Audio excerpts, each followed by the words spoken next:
Hi friends, welcome to మన YouTube channel. ఈరోజు మన యూట్యూబ్ ఛానల్లో కొర్రలతో దోశ ఎలా తయారు చేసుకోవాలో చూద్దాం.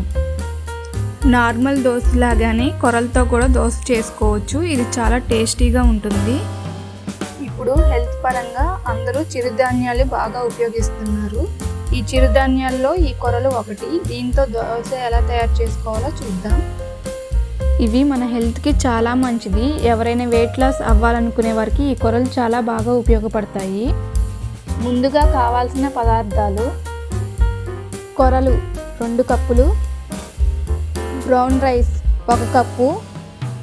బ్రౌన్ రైస్కి బదులు మీరు వైట్ రైస్ కూడా వాడుకోవచ్చు. నేను వెయిట్ లాస్ కోసం బ్రౌన్ రైస్ వాడుతున్నాను.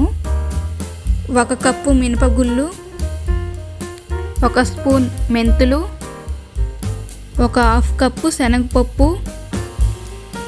ఇప్పుడు మనం ముందుగా కొర్రలు, బ్రౌన్ రైస్ కలిపి 6-7 గంటలు నానబెట్టుకోవాలి. మళ్ళీ ఒక గిన్నెలో మినపపప్పు, మెంతులు, శనగపప్పు కలిపి 6-7 గంటలు నానబెట్టుకోవాలి.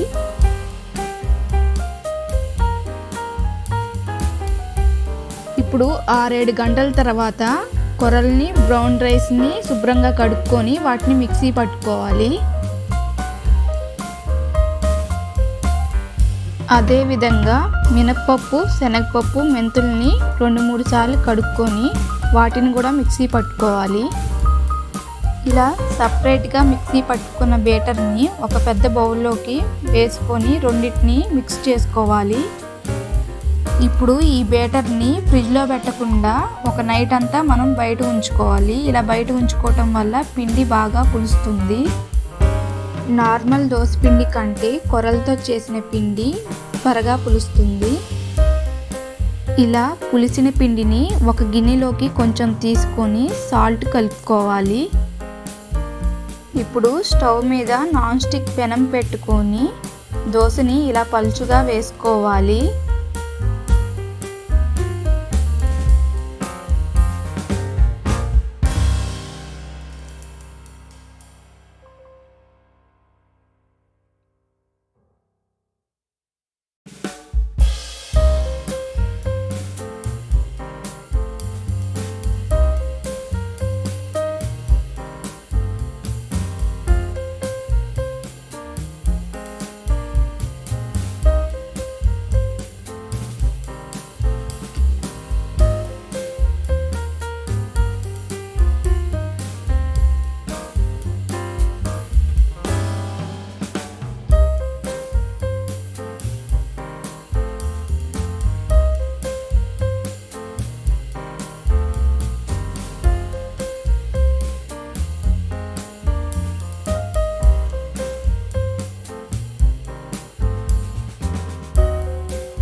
చూసారుగా దోశలు ఎంత పలుచుగా వచ్చాయో, చాలా క్రిస్పీగా కూడా ఉన్నాయి.